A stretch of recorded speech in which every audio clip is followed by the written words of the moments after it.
Hello everyone. I'm going to tell you about the build of my Crosby CR-4, a Golden Age racer. The adventure started when Wilson Man organized a scratch build contest for Flight Fest 2017. The design-off was to feature race planes built during the golden era of flight, basically between the years 1920 and 1939. When I learned of the contest, I immediately searched for golden era race planes. At the time, I did not have a good eye for what would fly well. I just wanted something that looked really fast. In my search, I found exactly what I was looking for: the Crosby CR-4. After selecting this plane solely based upon its looks and announcing my intention to build it, I discovered that this aircraft has an amazing history. The Crosby CR-4 was designed by Harry Crosby, pictured here standing next to the CR-4's predecessor, the C6R-3. The low-wing open cockpit of the C6R-3 racer was designed and built by Crosby in 1936. It was powered with a 6-cylinder Manasco Super Buccaneer generating 260 horsepower and placed 6th in the 1936 Thompson Trophy race. Later, the C6R-3 placed 4th in the Shell Cup, but was bumped to last place after it was determined that Crosby had clipped a pylon. The C6R-3 was clocked at an impressive 226 miles per hour, despite having restricted performance due to exposed wheel wells and an open cockpit. Later that year, on November 11, 1936, while attempting a speed record over Burbank speed course that was unofficially reported to be close to 300 miles per hour, the C6R-3 was demolished in a crash. Crosby miraculously survived, but sustained a broken back and a fractured skull.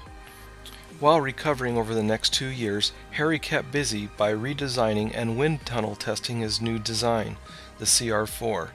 The CR-4 was originally to be powered by a 520 horsepower Ranger V12 engine.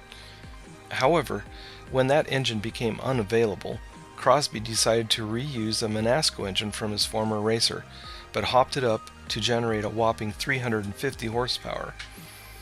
The CR-4, unlike the C6R-3, had a full canopy that covered the semi-reclining pilot. The trailing edge of the canopy could be raised while in flight, allowing Crosby a better view ahead during his landing. The landing gear had fully covered gear doors and was actuated by carbon dioxide. A skull-cap spinner covered the highly pitched wood propeller hub. Funding for the construction of the CR-4 came from friend and fellow racer Keith Ryder, and the aircraft was assembled by students from the Curtiss Wright Technical Institute in Glendale, California.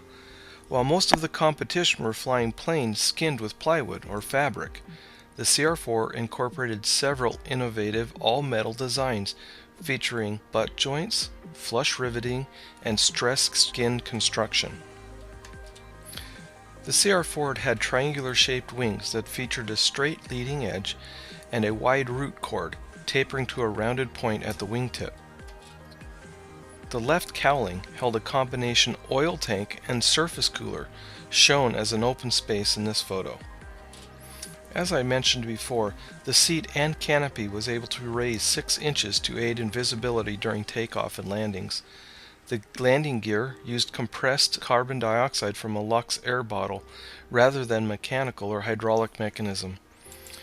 Crosby's sleek all-metal racer was obviously one of the most advanced in the world. However, as we all know, looks aren't everything, and its sleek design was not enough to make the plane a success.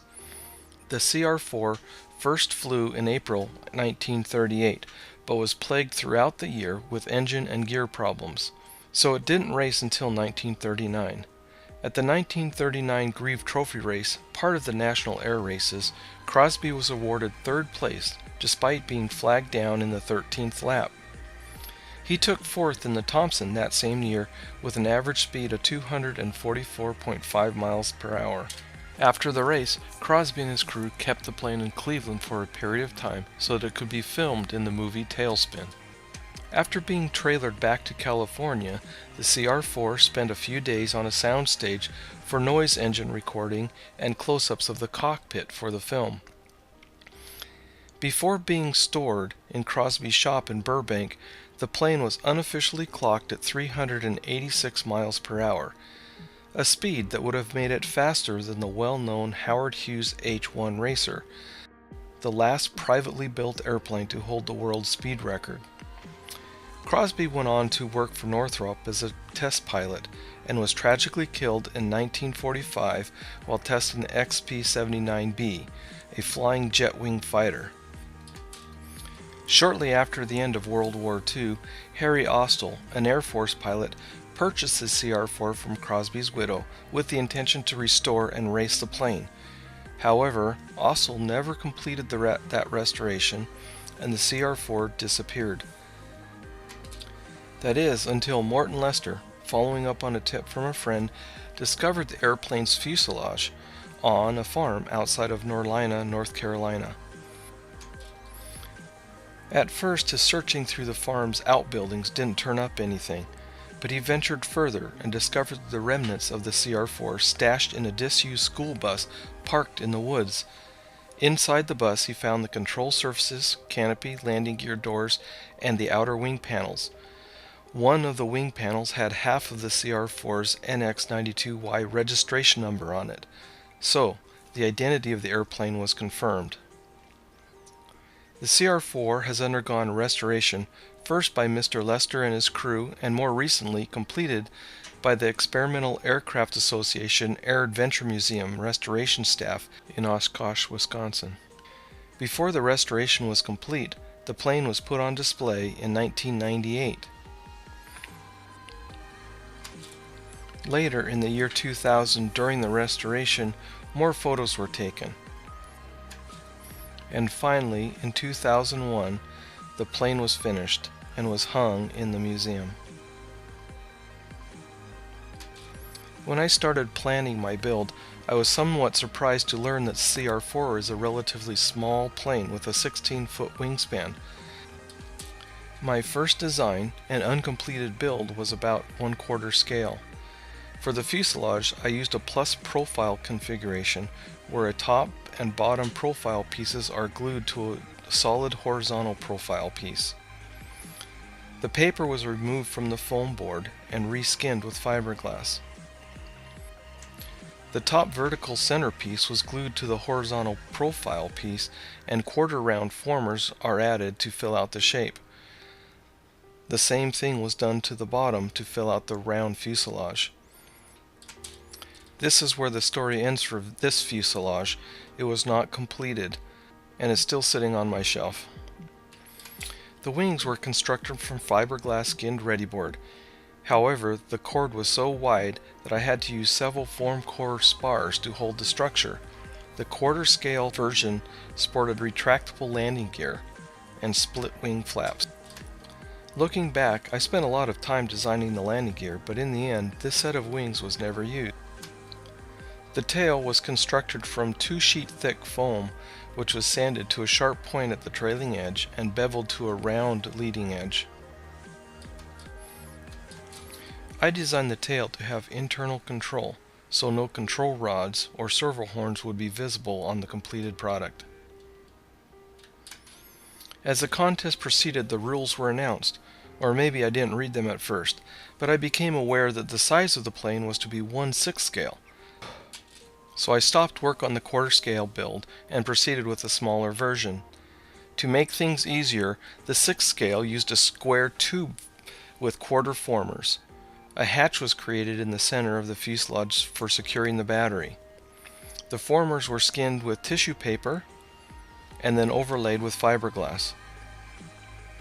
The wings, like the quarter scale wings, were fabricated from readyboard. However, unlike the quarter scale version, the wing's main spar was constructed from 2 carbon fiber tubes separated by foam and fiberglassed for shear webbing. The flaps, again, were split wing flaps with control linkages hidden by the fuselage. To join the wing to the fuselage, a tower was glued to the top of the wing that would slide inside the fuselage square tube. The inside walls of the tower were lined with plywood. When the wings were in place, they were joined to the fuselage using 2 screws to join the plywood on the outside of the fuselage to the inside of the wing tower. The plane really looked good after adding paint and decals. But like I've said before, looks aren't everything, and the flight characteristics weren't particularly great. Here's a video of the first 2 flights.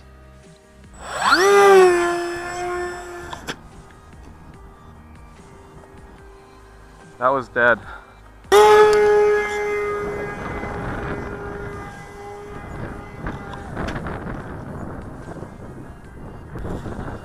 That's a total loss. Looking at this, I bet you're saying that is beyond repair.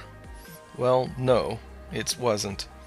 Here's a new nose being attached to the broken fuselage, and formers being added. The formers covered with tissue paper and then skinned with fiberglass. With the rebuild, instead of using those dinky penguin wings, I cut away the bottom of the fuselage to fit the quarter scale wings. That didn't look very scale at all, so I decided to terminate the build. And the plane sits on my shelf, looking like this to this day. For the contest, I decided to move to a more simple flight test design. This design consisted of a square box fuselage and a rounded turtle deck. This was a lot easier to build. In addition to the square fuselage, I made the wings 10 centimeters longer. Pictured on top is the original 1/6 scale wing, and on the bottom a modified 6 scale wing. Here's the redesigned fuselage with the modified 6 scale wing sitting next to the original 1/6 wing, or I should say, the scaled 1/6 wing. It looks like it should fly a lot better. This plane was really difficult to hand launch because I didn't have time to get my hands to the controls. So to aid in takeoff, I added these static landing gear.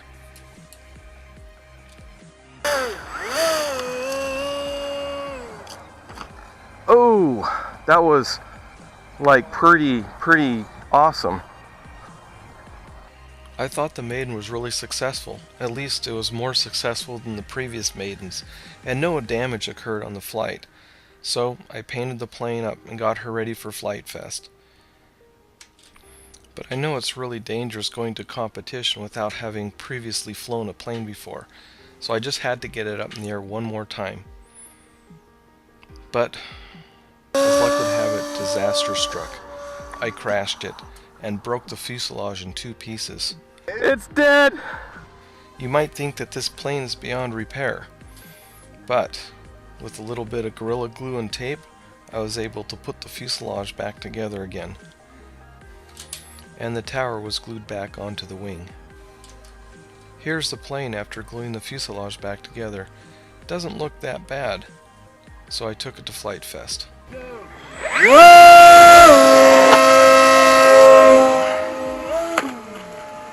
That crash that you just witnessed at Flight Fest 2017 International Air Races didn't do any damage except for breaking the propeller. So after sitting on the ground for 6 months or so, I adjusted the wing angle a bit and tried to fly it again. Okay, 1. This time I broke the fuselage in half again. Well, that's no different than the first 2 flights. Okay, it's dead.